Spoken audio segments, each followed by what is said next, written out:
우리 오늘은 여호수아 5장 1절부터 3절, 10절, 또 13절부터 15절 그렇게 봉독하도록 하겠습니다.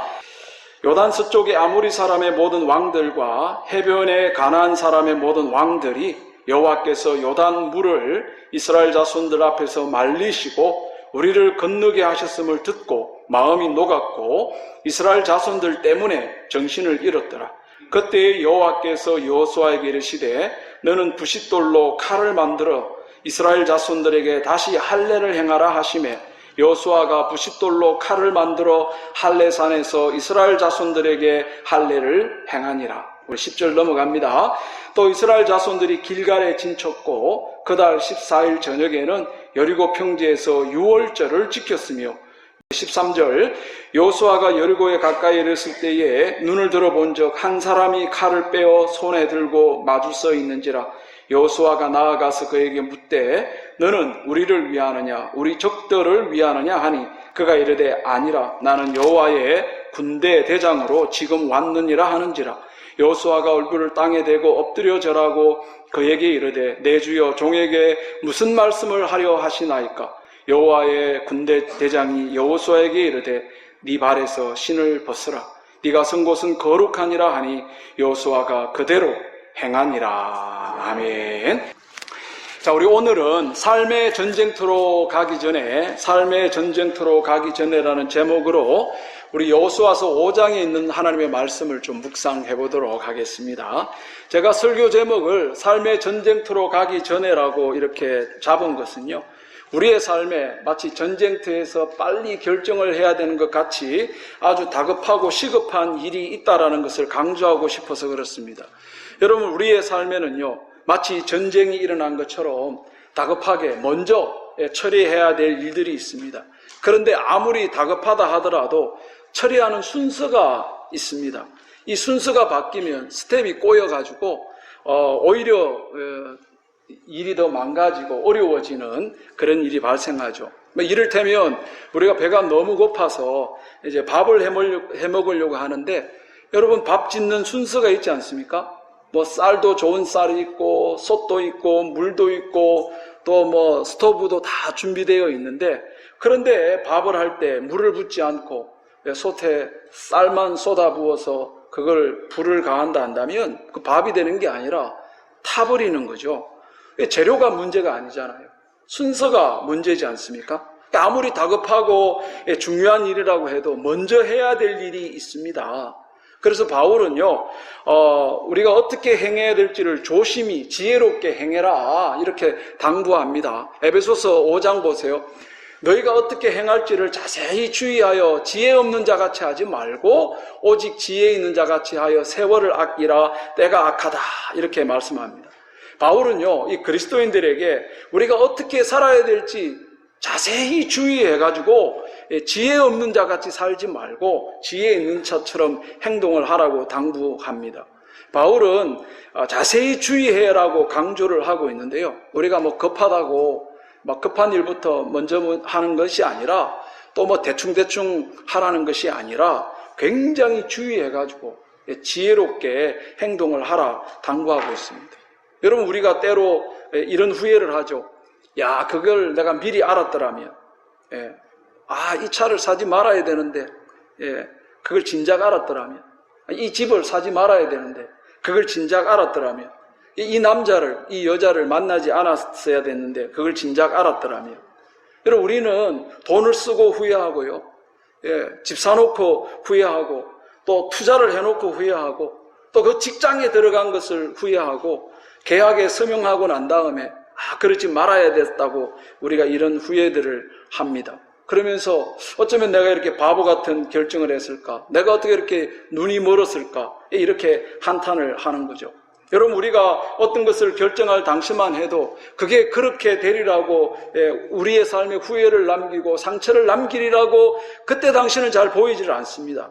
그런데 그게 결정하고 나중에 후회할 일들을 겪고 나서 이런 한탄을 하는 거죠. 왜 나에게, 어쩌다가 나에게 이런 일이 생겼지? 주변에서 막 말렸거든요. 그런데도 내가 한 결정은 옳은 것이고 내가 한 판단은 옳은 것이라고 믿고 행동을 합니다. 그 행동을 할 때만 해도 나에게는 이런 일이 일어나지 않을 거라. 나는 예외라고 생각을 하죠. 그렇게 하다가 후회하는 삶이 자꾸 이어지고 하는 겁니다. 그래서 여러분, 이제 우리가 질문을 바꾸셔야 돼요. 그동안에 우리가 어떤 질문을 했느냐 하면요. 어느 게 나에게 더 유리한가? 어느 게 나에게 더 편안한가? 어느 게 나에게 더 많은 이익이 되나? 어떤 게 나에게 더 많은 돈벌이가 될까? 우리는 이런 질문을 하고 여기에 맞춰가지고 우리가 그동안에 답을 해왔다니까요. 근데 여러분, 이제 질문을 바꾸셔야 돼요. 우리의 질문은 무엇이 더 지혜로운 결정일까? 어떤 것이 지혜로운 삶일까? 어떤 것이 지혜로운 선택일까? 무엇을 먼저 해야 될까? 여러분, 우리가 이런 질문만 바르게 했다 하더라도 지금 우리가 후회하고 있는 일들을 많이 줄일 수 있었을 겁니다. 여러분, 속으시면 안 됩니다. 지금 우리가 사는 이 시대는요, 악한 시대입니다. 저기 바울이 얘기한 거 보세요. 세월을 아끼라, 때가 악하다고 말하지 않습니까? 우리가 사는 이 시대는요, 도덕적으로 윤리적으로 무험하고 깨끗한 그런 시대가 아닙니다. 우리는요, 아무런 유혹을 받지 않는 중립적인 환경에 살고 있지 않고요, 이 악한 시대를 살고 있습니다. 그래서 우리가 조심하지 않으면, 그냥 넋놓고 있으면 이 악한 시대의 영향을 받아서 나중에 후회할 결정들을 하게 되어지는 거죠. 여러분, 우리가 사는 이 시대는요, 문화니 예술이니 하는 그런 이름으로 온갖 채널을 동원해가지고 그리스도인들이 그리스도인으로서 삶을 살지 못하도록 자꾸 선을 넘어가도록 도발하는 것이 우리 가까이에 있습니다. 우리는 자주 나의 욕심을 채워라. 네 육신과 마음이 원하는 걸 해라. 돈 되는 거면 돈 되는데 왜 안 하냐? 네가 먼저 편해야지. 무슨 소리냐? 이런 걸 외치는 시대에 우리가 지금 살아가고 있다니까요. 이런 시대에 나는 예외다. 몸에 덕이 되지 않는 음식물을 먹고 살이 찔 만한 음식을 먹고 나서 나는 예외다. 회식 자리에 가가지고 정신을 잃어버릴 정도로 만취했으면서도 나에게는 아무 일이 일어나지 않을 거라고 착각하지 말라는 거죠. 나는 이런저런 나쁜 영상도 보고 포르노그래피 이런 걸 보면서 그래도 나의 정신과 마음은 건강할 거라고 확신하는데 그런 착각을 하지 말라는 거죠. 나는 영적인 삶을 등한시해도 그래도 나의 믿음은 흔들리지 않고 나의 영적 건강은 아무 문제 없을 것이라고 여러분 그렇게 자기를 기만하지 말라는 거죠. 삶을 비교해 보면 이전보다 더 많이 기도하지 않고 이전보다 더 많이 하나님과 보내는 시간이 줄어들었는데 그런데도 우리는 나는 아무 문제 없을 거라고 착각하고 살고 자기를 기만하지 말라는 거죠. 이 일을 해서는 안 되는 일을 하면서도 그 결과가 어떻게 될지 뻔히 알면서도 일부러 모른 채 자기 자신을 속이고 우리가 주님의 뜻이 뭔가를 먼저 물어보고 무엇을 먼저 해야 되는가 우리가 이런 것들을 해야 되는데 일단 뭐가 더 편안한가 뭐가 더 유익이 되나 나에게 더 편한 게 뭐냐 돈 더 많이 버는 방법이 뭐냐 이런 걸 질문하고 우리가 답을 하고 삶을 살아간 거죠. 그래서 여러분 우리가 질문을 바꾸셔야 됩니다. 이제 이런 질문을 해야 됩니다. 무엇이 더 지혜로울까? 무엇이 더 지혜로운 결정일까? 무엇이 더 하나님 앞에서 먼저 해야 되는 일일까? 무엇이 먼저 하나님 뜻을 구하는 일일까? 이 질문을 해야 된다는 거죠. 여러분 오늘 우리가 읽었던 이 여호수아 5장의 내용을 보면요. 하나님은 이 이스라엘 백성들이 이제 여리고성을 정복하기에 앞서서 먼저 해야 될 것이 있다고 말씀합니다. 이스라엘 백성들은요. 흘러 넘치는 요단 강물을 마른 땅 건너듯이 건넜거든요. 이게 그 가나안 땅에 있는 그 왕들에게 소문이 난 겁니다. 그래서 온 그 가나안 땅에 있는 왕들이 이 얘기를 듣고 마음이 그냥 혼비백산된 거예요. 한번 보세요. 요단 서쪽의 아모리 사람들의 모든 왕들과 해변의 가나안 사람의 모든 왕들이 여호와께서 요단물을 이스라엘 자손들 앞에서 말리시고 우리를 건너게 하셨음을 듣고 마음이 녹았고 이스라엘 자손들 때문에 정신을 잃었다고 이렇게 말하지 않습니까?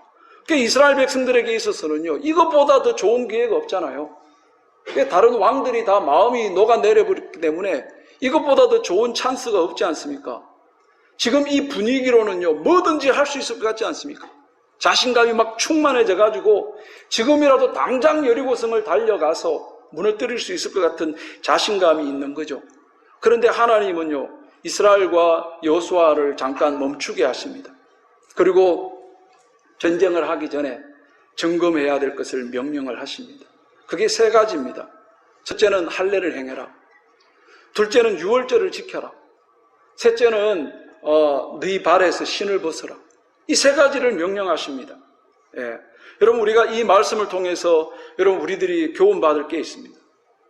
여호수아서는요, 여호수아 5장에서 하나님은 이 세 가지를 명령하시고 이걸 점검하고 나서 이제 6장에 들어가서 이스라엘 백성들이 여리고성을 무너뜨리는 그런 기적의 역사를 경험하게 되는 거거든요. 그러니까 우리가 이 말씀을 통해서 우리 교훈받을 게 있습니다. 우리의 삶도 보면요, 전쟁에 나서는 사람들처럼 우리가 시급하게 결정해야 되고 행동해야 될 일들이 있습니다. 그런데 하나님은요, 잠깐 멈춰보라는 거죠. 그 시급한 일들을 결정하기 전에, 우리가 삶의 전쟁터에 나가기 전에 먼저 점검해야 될 게 있다. 하나님이 이스라엘 백성들을 먼저 점검시킨 내용이 있듯이 오늘 이 말씀을 통해서 우리가 삶의 전쟁터로 나가기 전에, 우리가 전쟁에 임한 것처럼 빨리 결정을 해야 되고 하기 전에 우리가 먼저 점검해야 될 것이 있다는 거죠. 그게 뭘까요? 첫 번째, 너희 마음을 성결케 하라는 겁니다. 여러분, 우리 마음을 성결케 해야 됩니다. 우리 2절 보세요. 그때 여호와께서 여호수아에게 이르시되 부싯돌로 칼을 만들어 가지고 이스라엘 자손들에게 할례를 행해라고 명령을 하십니다. 여러분, 이 할례는요, 남자의 생식기의 그 표피를 자르는 건데요, 이 할례를 행하는 행위는 이스라엘 백성들이 하나님의 언약 백성이라는 것을, 그의 몸에 흔적을 남기는 이런 행동입니다. 그런데 광야에서 태어난 출애굽 2세대들은 이 광야에서 할례를 받지를 못했습니다. 그래서 하나님은 가나안 땅에 들어가서 전쟁을 앞둔 이 시점에서 이스라엘 백성들에게 할례를 요구합니다. 여러분, 전쟁을 앞둔 이 시점에서 남자들이, 성인 남자들, 전쟁에 나가야 될 그 남자들이 할례를 받는다는 것은 어떤 의미입니까? 완전 무방비 상태가 된다는 겁니다. 만일 이 정보를 획득하고 그 가나안에 있는 왕들이 연합해가지고 이스라엘을 공격하기라도 한다면 전쟁을 해보기 전에도 게임이 끝나는 겁니다. 그런데도 하나님은 할례를 받으라고 합니다. 왜 할례를 받으라고 할까요? 9절에 보면 할례 받는 이유를 이렇게 설명합니다. 여호와께서 여호수아에게 이르시되 내가 오늘 애굽의 수치를 너희에게서 떠나게 하였다. 저 할례를 다 마치고 나니까 하나님이 여호수아에게 내가 오늘 애굽의 수치를 너희에게 떠나게 했다, 이렇게 말씀을 하고 있거든요. 여러분, 저 애굽의 수치가 뭘까요? 이스라엘 백성들의 삶 속에는요, 정리하지 못한 애굽의 어떤 것들이 자리를 잡고 있는 거죠. 그게 과거의 수치인데요, 그들의 과거의 수치는 뭡니까? 그들이 이 광야를 통과하면서 목마르고 배고프면 늘 애굽을 그리워합니다. 조금만 어렵고 힘들면 그때가 좋았다고. 애굽의 삶을 늘 그리워하는 거죠. 그러면서 하나님을 원망하고 모세를 원망합니다. 그들은요, 애굽을 탈출했는데도 여전히 애굽에 붙잡혀 있는 겁니다. 애굽의 가치관, 애굽의 정신에 붙잡혀가지고 그걸 지배받고 살아가는 거죠.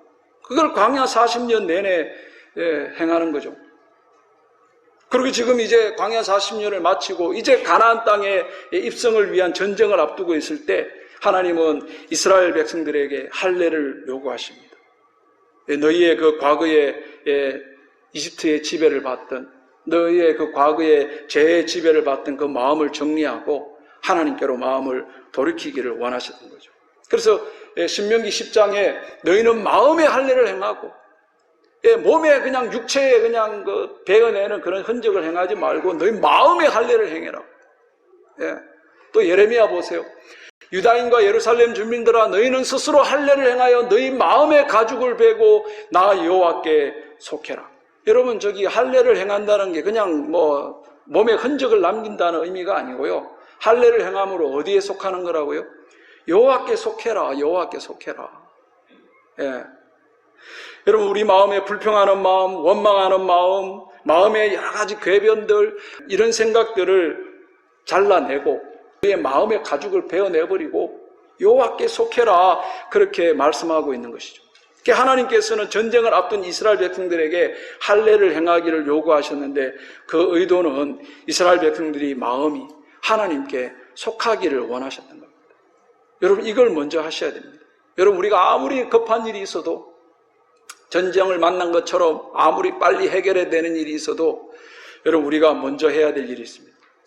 그건요, 우리가 하나님께 속하는 일부터 하셔야 돼요. 하나님은 우리들이 빨리 달려나가가지고 더 많은 것을 성취하는 것보다 더 중요하게 생각하는 게 있습니다.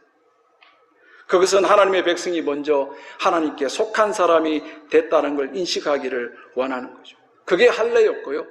그 할례의 의미는 하나님의 백성이 마음이 정결하게 되어지는 거죠. 그 마음 속에 있는 원망하는 마음, 온갖 여러 가지 궤변들, 높아지는 생각들, 이런 것들을 베어내어 버리고 하나님께 속하는 것. 하나님의 백성들의 마음이 성결케 되어지는 걸 원하십니다. 그럼 왜 이 성결이 중요할까요? 여호수아서 3장 보세요. 여호수아가 백성에게 이르되 너희는 자신을 성결케 해라. 왜 그렇다고요? 여호와께서 내일 너희 가운데서 기이한 일들을 행하시리라. 여호수아는 이스라엘 백성들에게 하나님이 기이한 일을 행하셔야 되기 때문에 너희는 마음을 성결케 하라고 당부를 하고 있는 거죠. 그래서 여러분, 우리가 이 마음을 성결케 하는 것은요, 하나님의 기이한 일들을 내 삶에 일어나게 하는 마당을 만드는 겁니다. 여러분, 하나님의 백성이 죄로 인해서 성결하지 못하면, 하나님이 내 옆에 계시는 걸 보지 못하고 내 삶 속에서 하나님이 능력으로 일하는 것을 우리가 체험할 수가 없습니다. 안소니 더 멜로라는 분이 쓴 1분 지혜라는 책에 이런 재밌는 얘기가 나옵니다. 한 젊은 청년이 수도원을 찾아가죠. 그래서 거기 있는 선생님에게 이걸 묻습니다. 저는 어디서 하나님을 찾을 수 있을까요? 제가 벌써 하나님을 믿고 안 지가 꽤 오래됐는데 저는 아직도 하나님을 경험해 보지 못했습니다. 어디서 하나님을 찾을 수 있을까요? 이렇게 묻는 청년에게 그 수도원에 있는 노스승이 이렇게 대답했습니다. 하나님 너 옆에 계신다. 그래서 이 청년은 자기 주변을 이렇게 둘러보고 하나님이 어디 계십니까? 왜 저는 못 보는 겁니까? 라고 물었을 때 그 스승은 술 취한 사람의 이야기를 합니다. 무엇이 너를 취하게 만들었는지 알아내라는 거죠. 무엇이 너를 취하게 만들어서 너 옆에 계시는 하나님도 보지 못하게 했는지 너를 취하게 한 걸 찾아내라는 것이죠. 여러분, 우리가 하나님의 자녀가 된 이후로부터 하나님은 한 번도 우리의 곁을 떠나본 적이 없습니다. 하나님은 임마누엘 하나님으로 우리와 함께 하신다 그러잖아요. 하나님이 너와 함께 한다고 하셨거든요. 그러니까 문제는 우리입니다. 우리가 이 세상에 취해서 하나님을 보지 못하고 우리가 너무 분주해가지고 하나님 내 곁에 함께 계시는 걸 보지 못하는 우리가 문제였던 거죠.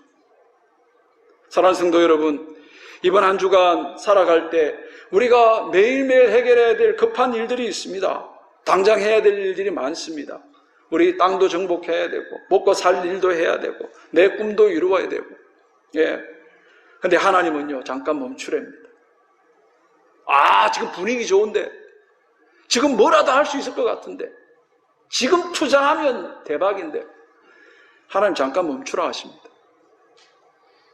그리고 그걸 얻기 위한 활동을 하기 전에 먼저 마음의 할례를 행해라. 내 마음을 정결케 해라. 그래야 우리 옆에서 동행하시는 하나님을 누릴 수 있고 인식할 수 있다. 그걸 우리에게 먼저 요구하고 있습니다. 우리 두 번째로, 하나님은 우리에게 마음을 무장하는 걸 원하고 계십니다. 마음을 무장해라. 어디서 그걸 알 수 있습니까? 우리 10절 보시면 이스라엘 자손들이 길갈에 진쳤고 그 달 14일 저녁에는 여리고 평지에서 유월절을 지켰답니다. 여러분, 전쟁을 앞두고 안 그래도 바쁜데 무슨 이 전쟁을 앞두고 작전 짜고 군사는 어떻게 배치해야 되고 무기는 뭘 해야 되고 이런 걸 회의해야 될 시간에 유월절 절기를 지키는 거죠. 왜 그럴까요? 유월절에 도대체 어떤 의미가 있길래 이 전쟁을 앞두고 이거부터 했어야 될까요? 여러분, 유월절은요, 이스라엘 백성들이 하나님의 승리를 경험한 날입니다. 그 강대한 이집트에서 그들이 빠져나올 수 있었던 것은 그들의 힘이 아니었거든요. 전적으로 하나님의 승리였거든요. 그 40년 전에 하나님께서 그들을 승리케 하신 그거를 기념하는 게 그 유월절 절기입니다. 그래서 성을 정복하기에 앞서서 너희들 유월절을 지켜라. 하나님은 이스라엘 백성들이 전쟁을 치르기 전에 유월절을 기념하기를 원하셨습니다. 그 이유는요, 전쟁을 하기 전에 하나님께서 이스라엘을 어떻게 끌어내셨고 그들을 그 광야에서 어떻게 걸음걸음을 인도하셨는지 그걸 기억하고 승리를 주시는 하나님을 마음에 새기기를 원하시는 거죠. 먼저 마음을 무장하기를 우리 하나님이 원하셨던 겁니다. 왜 이스라엘 백성들이 이 마음의 무장이 필요했을까요? 그건 40년 전에 이스라엘 백성들이 이제 강만 건너면 하나님이 약속하신 젖과 꿀이 흐르는 땅에 들어갈 수 있는데 그 앞에서 열 정탐꾼의 얘기를 듣고 우리 다 죽었다. 네. 그 가나안 땅에 있는 족속은 거인 족속이다. 우리는 그들 앞에 메뚜기다. 근데 여호수아와 갈렙은 뭐라고 합니까? 하나님이 우리와 함께 하시면 우리 정복할 수 있다. 그 얘기한 여호수아와 갈렙을요, 돌로 쳐서 죽이려고 했어요.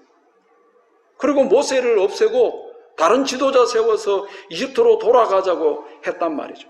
그들은 그만큼 두려워했던 것입니다. 그래서 하나님께서는 이번에 이 여리고성을 정복하는 전쟁을 앞두고 이 시점에서 이스라엘 백성들에게 유월절을 기념하도록 하신 겁니다.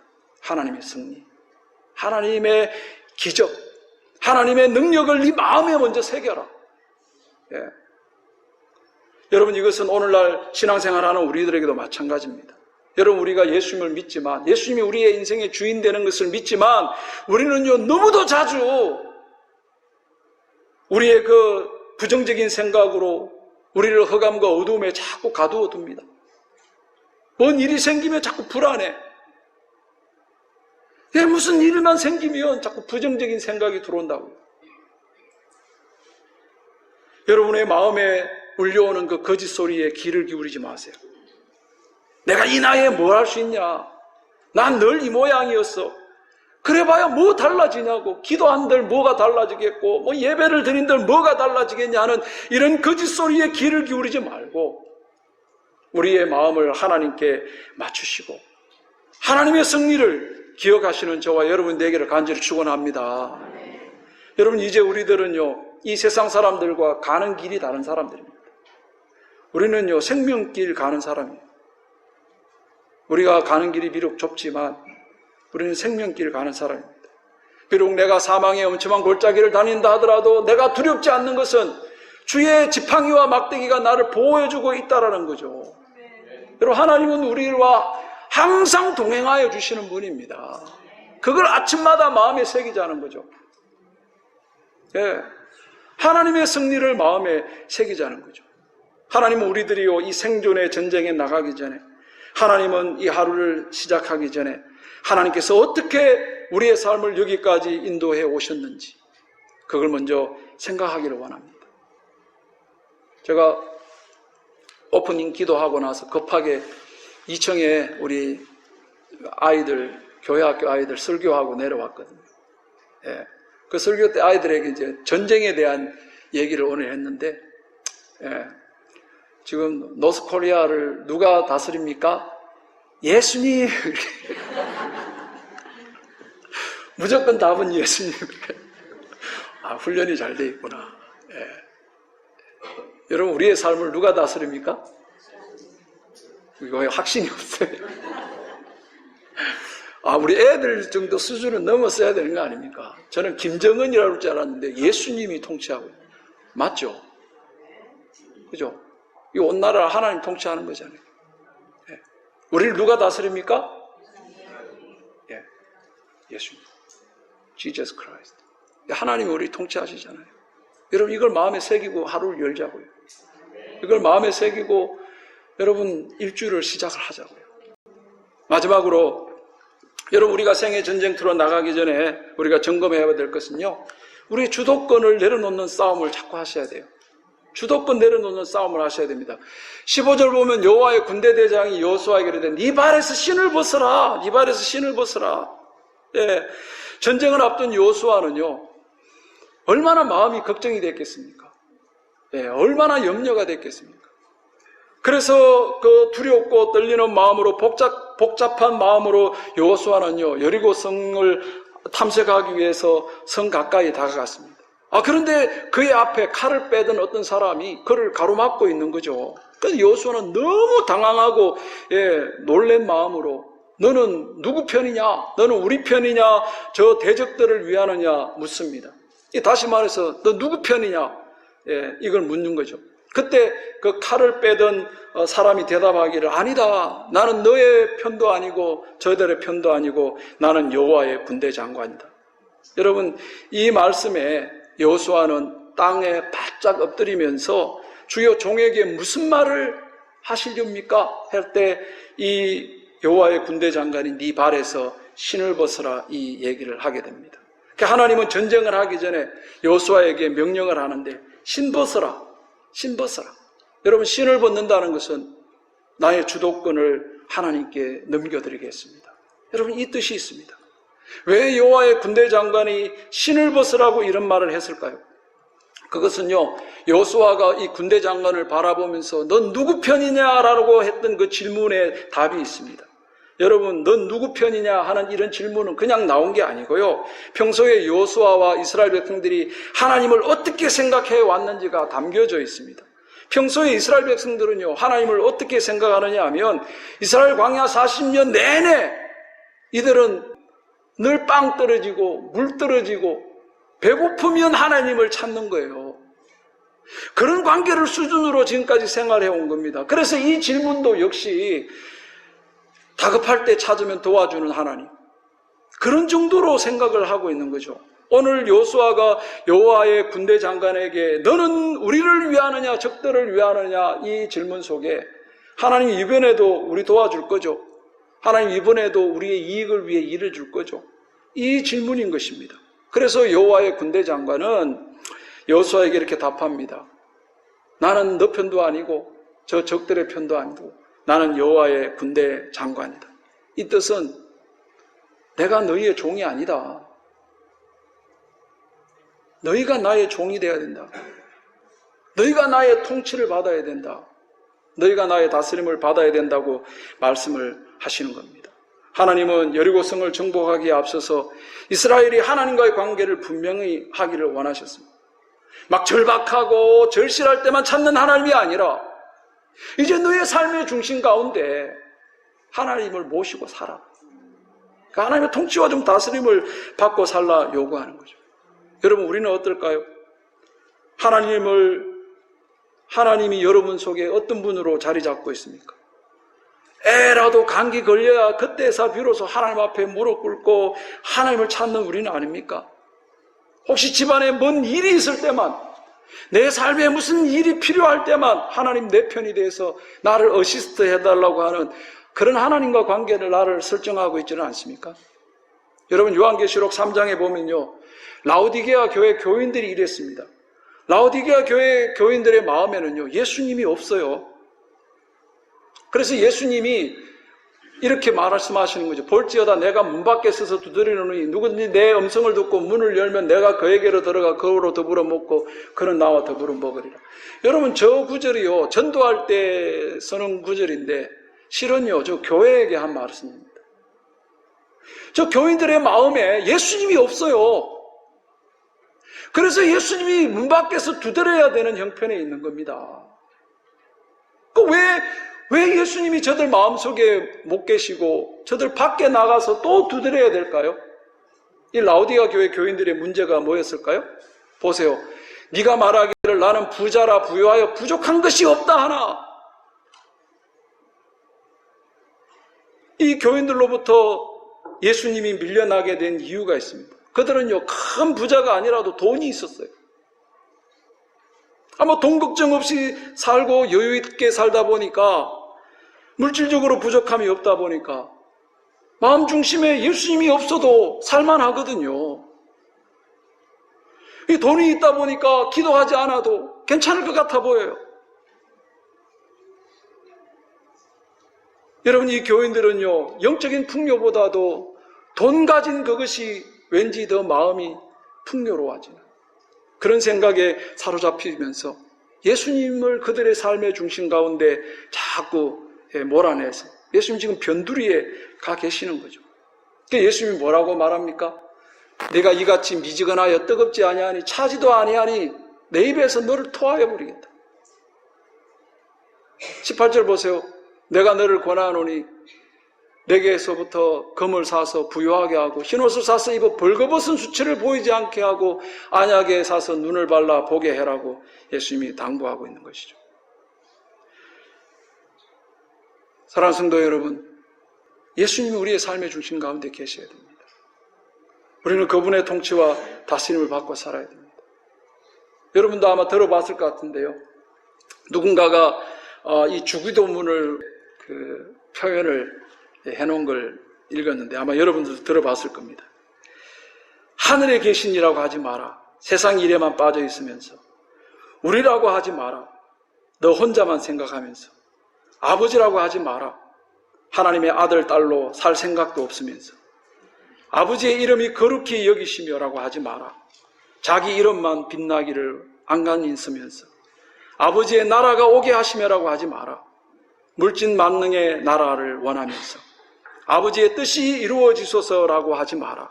항상 네 뜻대로 되기를 원하면서. 오늘 우리에게 일용할 양식을 주옵시고라고 하지 마라. 죽을 때까지 재물을 쌓아 두려 하면서. 저희에게 잘못한 일을 용서한 것 같이 우리 죄를 용서해달라고 하지 마라. 누구에겐가 아직도 앙심을 품고 있으면서. 저희를 유혹에 빠지지 않게 하지 말라. 죄 지을 기회를 찾아다니면서. 악에서 구하소서라고 하지 마라. 악을 보고도 아무런 양심의 소리를 듣지 않으면서. 아멘이라고 하지 마라. 주님의 기도를 진정 나의 기도로 받아들일 생각도 없으면서. 하나님은 전쟁을 앞둔 여호수아에게 하나님과 이스라엘의 관계를 점검하게 하셨습니다. 하나님은 다급할 때 도와주시는 분, 그런 정도의 수준이 아니라 빵 떨어지고 물 떨어지고 무슨 급한 일이 있으면 그때 찾는 그런 하나님과의 관계가 아니라 하나님 우리의 삶의 중심이 되어야 된다. 하나님 우리를 다스리시는 분이 되어야 된다라고, 그걸 인식을 하고 시작을 하라고 말씀하시는 거죠.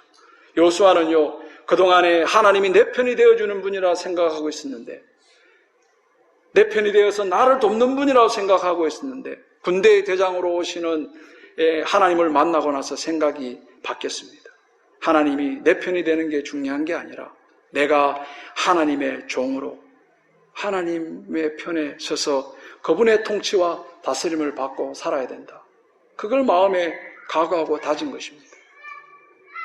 사랑하는 성도 여러분, 내 뜻을 성취하고 이루기 위해서 내가 하고 싶은 것을 할 수 있게끔 내 소원을 이루기 위해 내 편이 되어달라고 여러분 하나님을 바라보시지 말고 내가 하나님의 종이 되어서 그 하나님의 통치와 다스림을 받아들이시고 그 하나님의 명령을 듣고 순종하며 이번 한 주의 삶을 살아내는 저와 여러분이 되기를 간절히 축원합니다. 우리 다 함께 일어나셔서 우리 이 찬양 같이 한번 하십시다.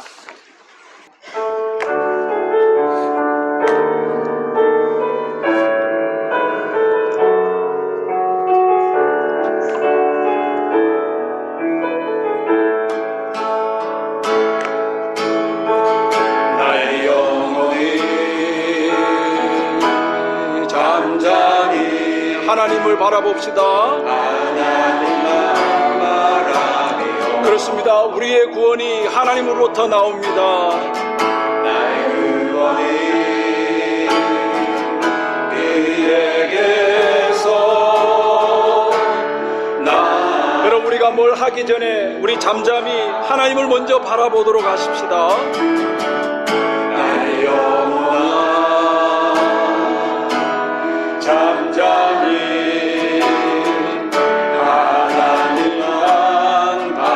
왜 그래야 됩니까? 우리의 소망이 하나님으로부터 나오기 때문입니다. 나의 소망이 저에게서 나는. 우리 함께 고백합시다. 오직 주만이 나의 반석,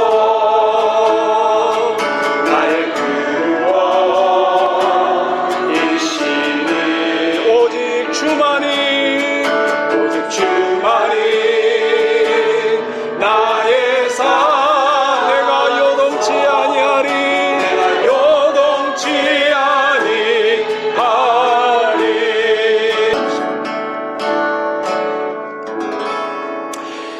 아버지 하나님, 오늘 전쟁을 앞둔 이스라엘 백성들이 그들이 요단강을 마른 땅 건너듯이 걷는 그것으로 인하여 사기가 충전해서 무엇이라도 할 수 있을 것 같은 그 앞에 하나님은 잠깐 멈추라 하고 세 가지를 갖추라고 하십니다. 아버지 하나님, 우리의 마음을 날마다 점검해 볼 수 있도록 도와주시고, 아버지, 우리 마음에 하나님이 역사하기에 어려운 그런 청결치 못한 부분이 있는지를 점검해 보게 하시고, 이 하루를 열기 전에 먼저 우리의 마음을 정결케 하며 하나님의 일하심을 기대할 줄 아는 우리의 마음이 될 수 있도록 성령님 우리를 주장하여 주시옵소서. 매일 하루를 시작하기 전에 우리 마음에 하나님의 승리를 각인시키는 하루가 되어 이 하루를 열 수 있도록 도와주시옵소서. 하나님이 우리를 자녀 삼으신 이후에 내 너를 떠나지 않는다, 너와 함께 않는다 하는데 주님, 우리 눈에는 보이지를 않습니다. 무엇이 너를 취하게 만들었는지, 무엇이 너의 눈을 어둡게 만들어 너의 옆에 계시는 하나님도 보지 못하게 만들었는지, 주님, 우리가 이것을 보게 하시고 아버지, 매일매일마다 하나님의 승리를 우리의 마음에 새기며 이 하루를 열 수 있도록 우리 주님 도와주시옵소서. 아버지 하나님, 우리 필요할 때만 하나님을 찾는 하나님이 아니라 우리의 매일매일의 삶 속에서 하나님 나를 통치하시고 다스려달라고 주님께 우리의 주도권을 내어드리는 그 삶으로 이 한 주를 열 수 있는 저희들 될 수 있도록 축복해 주시옵소서. 지금은 우리를 구원하신 우리 주 예수 그리스도의 은혜와 우리 아버지 하나님의 넓고 크신 사랑과 성령의 감동감화 역사 인도하심이 오늘 말씀 붙잡고 이제 세상을 향하여 나아가는 살아가는 모든 주의 자녀들의 삶 속에 함께 하시기를 우리 주 예수 그리스도의 이름으로 축원하옵나이다. 아멘.